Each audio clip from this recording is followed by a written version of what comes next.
ప్రజాగలం సభలో తనపై చేసిన ఆరోపణలపై జోగి రమేష్ కౌంటర్ ఇచ్చారు. చంద్రబాబు ఎప్పుడు ఎవరితో పొత్తులు పెట్టుకుంటారో కూడా తెలియదంటూ ఎద్దేవా చేశారు.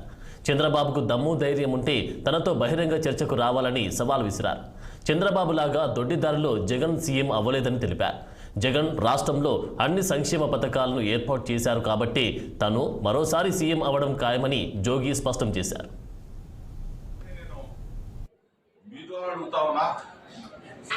మీ ద్వారా ప్రశ్నిస్తా ఉన్నా, విలువలు లేనివాడు, విశ్వసనీయత లేనివాడు ఎప్పుడు ఎవరితో పొత్తు పెట్టుకుంటాడో, ఎప్పుడు ఎవరితో పొరలాడతాడో, ఎప్పుడు ఎవరితో తెగదెంపులు చేసుకుంటాడో, మరలా వాళ్ళ దగ్గరికి వెళ్ళి కాళ్ళ బేరానికి వచ్చి కాళ్ళు పట్టుకుంటాడో, అసలు రాజకీయ విలువలు లేనివాడు, విశ్వసనీయత లేనివాడు,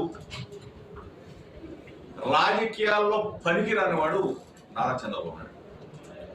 నారా చంద్రబాబు నాయుడు ముఖ్యమంత్రి పదవి కోసం పోరాటం చేయట్ల, ముఖ్యమంత్రి పదవి కోసం పోటీ పట్ల.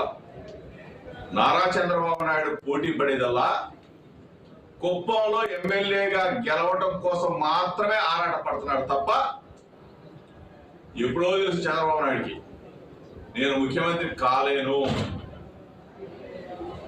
కాలేను కాబట్టి చంద్రబాబు నాయుడు పవన్ కళ్యాణ్ ఇద్దరు కలిసినా గెలవలేరు కాబట్టి ఢిల్లీ పోయి బీజేపీ పంచన చేయడం